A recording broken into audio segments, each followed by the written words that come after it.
Have you ever wished to buy a house, a place you could call your own? Well, I'm going to tell you about the very first house I ever owned in this episode, right after this.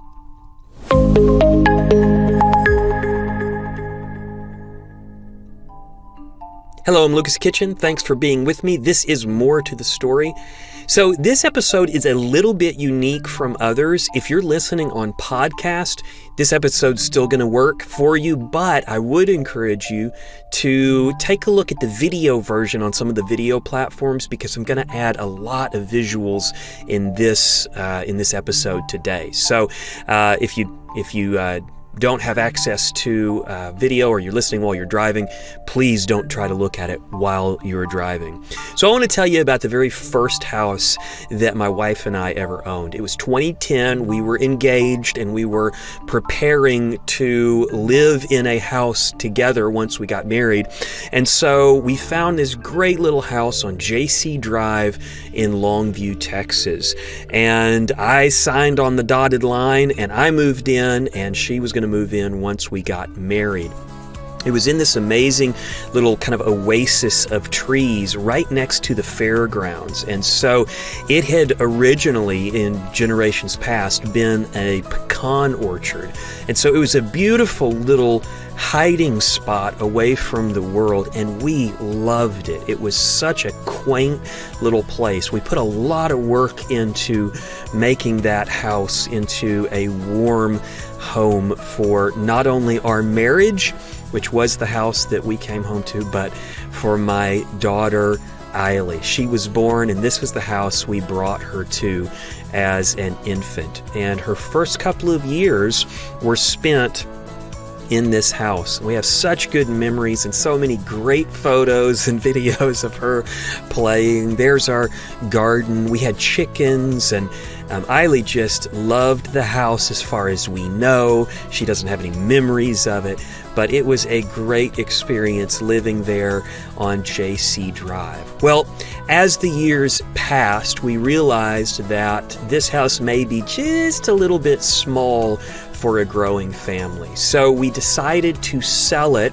and we found another young family with kids about our child's age, and we sold it to them. And we were so excited that it was going to continue bringing joy to another family. Well, through the grapevine, we heard that things did not go as we expected. We expected that house to stand for another 50 or 100 years, but it didn't. You see, because it was next to the fairgrounds, the city had different plans for that house. They bought it from the owners that we sold it to, and they began to tear it down. We were driving by one Saturday morning, and I couldn't resist getting out of the car, taking my camera in, and videoing a walkthrough of this house that we had lived in, that we had poured our lives into, that we had spent so much energy, time, and money to make into a wonderful place to be. And now it was just destroyed. There's holes in the walls, there's debris of brick all over the ground. You can see in certain places light coming in through the roof that has been removed, stuff that I don't even recognize hanging down. It's amazing that the remodel of the bathroom that we did, that we spent so much of our energy and time on, is just destroyed. And so this place that had been our safe haven had become a nightmare, a place that you couldn't even spend a minute in without getting glass in your feet or just, it just was such a wreck. And this gave me a lot of really odd emotions that I didn't really expect, because this had been such a place of harmony and peace for us, and now it was a nightmare, and I couldn't even wrap my mind around the kind of feelings of forlorn that this gave me. And so this house was no longer a home that you could live in. You can see there how it had been cut to pieces, and All of the bathroom implements are in the yard along with shattered remains of what the house used to be. And so this haven was no longer a haven. It makes me think about how we invest so much time into our projects, our property, our big ideas. And seeing this house so smashed like this, it reminded me of how temporary life really is. It reminded me of how things aren't as permanent as they feel. We feel like things will last forever, but they don't. In fact, this week we went out to the location. There's the kids. Eiley there, the oldest, she was the one that was born into this house. And there's our youngest. And there's where the house used to be, which is just now a field of grass. You can see the kids sifting through the grass looking for pieces of evidence that we lived there. But there is no evidence other than rocks and a shattered piece of a drain pipe that my middle son found. It's so odd to be in this field where the house used to be and to have no evidence that it was ever there. An incredible reminder that the things that we invest ourselves in are so temporary. They just don't last.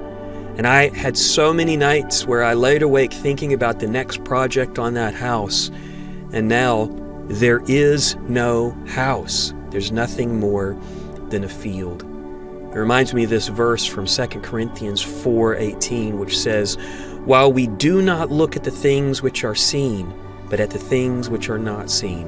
For the things which are seen are temporary, but the things which are not seen are eternal." In the next chapter, Paul goes on to say, "For we know that if our earthly house, this tent, is destroyed, we have a building from God, a house not made with hands, eternal in the heavens."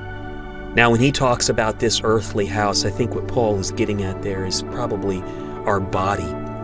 But he uses a house as an analogy. Your house can burn up or fall down or be bulldozed, but when your body goes, you're done on this earth.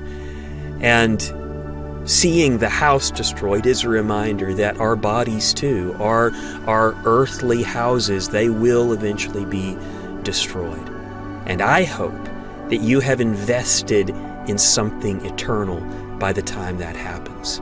The very first investment that you can make is, in a sense, a free checking account in the heavenly realm. What is freely offered to you is eternal life. That's life that lasts forever with God. The way that you get it is by simply believing in Jesus for that free gift. And at the moment you do that, you have that gift of everlasting life. But once you have everlasting life, I hope that you then begin to invest in the kingdom that's to come. And the way that you do that is you come into a life of discipleship. When you begin to obey Christ on a daily basis, you are investing in the kingdom to come. You are investing in the reward that you will receive once that kingdom comes. So don't forget that everything you touch today will not last. But there are certain aspects of your life that touch on the eternal. Those are relationships with others, especially other believers, and relationship that you have with God. I hope that you'll think about the temporary nature of our life, but also the eternal nature of our existence when we believed in Jesus for eternal life. Well, thank you for watching. I'll be back with you soon.